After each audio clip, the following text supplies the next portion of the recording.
Hello കൂട്ടുകാരെ, മലയാളി ബ്ലിസിൻ്റെ പുതിയൊരു എപ്പിസോഡിലേക്ക് എല്ലാവർക്കും സ്വാഗതം. അപ്പം നമുക്കിന്നൊരു ബീഫ് പുലാവ് കഴിക്കാൻ വേണ്ടി പോയാലോ?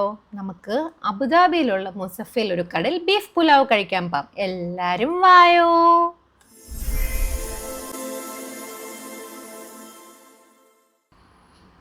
സത്യത്തിൽ നമ്മൾ അബുദാബിയിലുള്ളൊരു റെസ്റ്റോറൻ്റാണ് തപ്പിയത് കേട്ടോ. ഞങ്ങൾ വ്ളോഗിലൊക്കെ കുറേ ഒരു റെസ്റ്റോറൻറ്റിനെ പറ്റി കേട്ടിട്ടുണ്ടായിരുന്നു. ബന്നൂഗുൽ റെസ്റ്റോറൻറ്റ് എന്ന് കേട്ടിട്ടുണ്ടായിരുന്നു. അങ്ങനെ അത് ഞങ്ങൾ ഗൂഗിളിൽ കുറേ നേരം സെർച്ച് ചെയ്തിട്ട് നമ്മുടെ അബുദാബിയിൽ അത് കാണുന്നില്ല കേട്ടോ. ഖലിദിയിലാണെന്നൊക്കെ വ്ളോഗിൽ കാണിക്കുന്നുണ്ട്, ഭയങ്കര റോയൽ ആയിട്ടുള്ളതും നല്ല ആംബിയൻസും നല്ല ഫുഡാണെന്നൊക്കെ പറഞ്ഞ് അവിടെ മട്ടൻ്റെ ഇതൊക്കെ ഭയങ്കര ഫേമസ് ആണെന്ന് പറഞ്ഞാൽ നമ്മൾ നോക്കിക്കൊണ്ടിരുന്നത്. പക്ഷേ കുറേ നേരം നമ്മൾ സെർച്ച് ചെയ്തിട്ടൊന്നും ഈ ബന്നൂഗുൽ നടിച്ചിട്ടൊന്നും നമുക്ക് കാണാൻ പറ്റുന്നില്ല. അപ്പം നമുക്ക് ആദ്യം കാണിക്കുന്നത് ഈ റെസ്റ്റോറൻ്റ് ആയിരുന്നു, ബന്നൂഗുൽ ബീഫ് പുലാവ് റെസ്റ്റോറൻറ്റ്. ഈ റെസ്റ്റോറൻ്റ് ആയിരുന്നു. അന്നപ്പം നമ്മൾ നേരെ അങ്ങോട്ട് ലൊക്കേഷനിലോട്ട് വിടാമെന്ന് വിചാരിച്ചു. അങ്ങനെ നമ്മൾ നമ്മുടെ മുസഫയിലുള്ള, അതായത് മുസഫ ഇൻഡസ്ട്രിയൽ ഏരിയയുടെ ഒക്കെ അടുത്തായിട്ട് വരും കേട്ടോ, ആ റെസ്റ്റോറൻറ്റിലോട്ട് പോകാമെന്ന് വിചാരിച്ചു.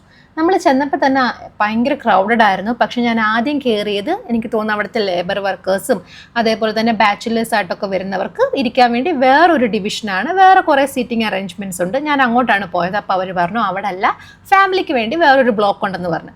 അങ്ങനെ നമ്മളെ ഫാമിലിയുടെ ബ്ലോക്കിൽ അവിടെ കൊണ്ടിരുത്തി നമുക്ക് മെനു കാർഡൊക്കെ തന്നു. അപ്പം നമ്മൾ എവിടെ പോയാലും ആദ്യമേ അവിടുത്തെ നിൽക്കുന്ന ആൾക്കാരോട് തന്നെ ചോദിക്കും കേട്ടോ, ഇവിടുത്തെ ഫേമസ് ആയിട്ടുള്ള അല്ലെങ്കിൽ ഇവിടുത്തെ സ്പെഷ്യൽ ആയിട്ടുള്ള സാധനം എന്താണെന്നുള്ളത്. അതനുസരിച്ചാണ് നമ്മൾ ഓർഡർ ചെയ്തത്. അപ്പോൾ അവർ പറഞ്ഞു ഇവിടുത്തെ മെയിൻ ബന്നു ബീഫ് പുലാവ് ആണെന്ന് പറഞ്ഞു. അങ്ങനെ ഞങ്ങളൊരു ബന്നു ബീഫ് പുലാവ് ഓർഡർ ചെയ്തു. അതേപോലെ തന്നെ അടുത്ത അവർ പറഞ്ഞത് രോഗിണി നാൻ എന്ന് പറഞ്ഞൊരു നാൻ. അത് ഞങ്ങളിങ്ങനെ മെനു നോക്കിയപ്പോൾ ഞങ്ങൾക്ക് ആ നാൻ കണ്ട് ഇഷ്ടപ്പെട്ടിട്ട് ഓർഡർ ചെയ്തേ കേട്ടോ. അപ്പം ഞങ്ങൾ ആ നാനും അതിൻ്റെ കൂടെ തന്നെ മട്ടൻ കടായും പറഞ്ഞു. നമ്മൾ ചെന്നപ്പോൾ തന്നെ നിങ്ങളിപ്പോൾ കണ്ടതുപോലെ അവർ തൈരും കാര്യങ്ങളൊക്കെ കൊണ്ടുവച്ചിരുന്നു. നല്ലൊരു സാലഡായിരുന്നു, ഒരു മിൻറ്റൊക്കെ ഫ്ലേവറിലെ ഒരു സാലഡ് പോലെ ഇതായിരുന്നു. അത് കഴിഞ്ഞിട്ട് നമുക്ക് അവർ ബീഫ് പുലാവ് കൊണ്ടു തന്നു കേട്ടോ. സത്യം പറയാലോ നല്ല അമേസിങ് ആയിട്ടുള്ളൊരു ബീഫ് പുലാവായിരുന്നു. ഞാൻ ഫസ്റ്റ് ടൈമാണ് ബീഫ് പുലാവ് കഴിക്കുന്നത്. സാധാരണ ഞാൻ ഇന്ത്യൻ റെസ്റ്റോറൻറ്റിൽ നിന്ന് മാത്രമേ ബീഫ് അങ്ങനെ കഴിക്കത്തുള്ളൂ കേട്ടോ.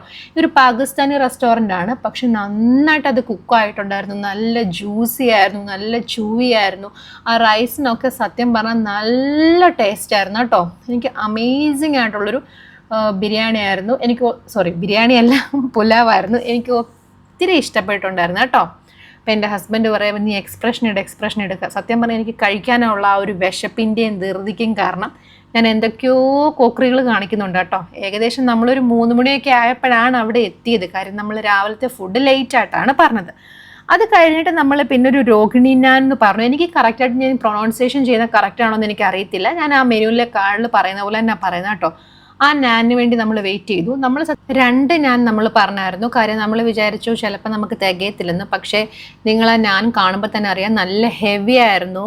2 പേർക്ക് സുഖമായിട്ട് ഒരു നാൻ കഴിക്കാമായിരുന്നു കേട്ടോ. കാര്യം അത്രത്തോളം ഇത് നല്ല ക്വാണ്ടിറ്റിയിലുള്ളൊരു നാനായിരുന്നു കേട്ടോ. എനിക്ക് നാൻ ഒത്തിരി ഇഷ്ടപ്പെട്ടു. നമ്മൾ ആദ്യമായിട്ടാണ് ഇങ്ങനെ ഒരു നാൻ ഓർഡർ ചെയ്ത് കഴിക്കുന്നത്.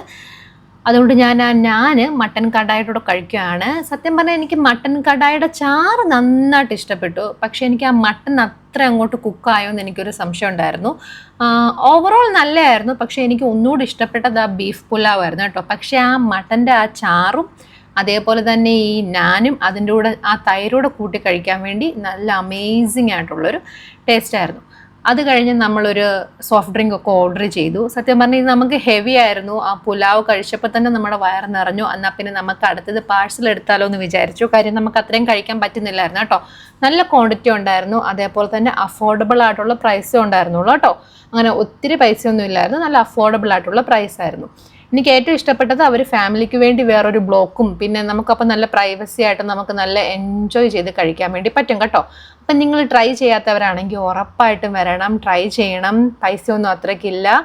നല്ലൊരു കടയാണ്. നമ്മൾ പോവാണ് കടയിൽ നിന്ന് ഇനിയിപ്പോൾ ബില്ലൊക്കെ ചെയ്തിട്ട് പോവാണ്. ആ ലെഫ്റ്റ് സൈഡിൽ തന്നെയാണ് 2 ബ്ലോക്കായിട്ട് അവർ തിരിച്ചിരിക്കുന്നത്.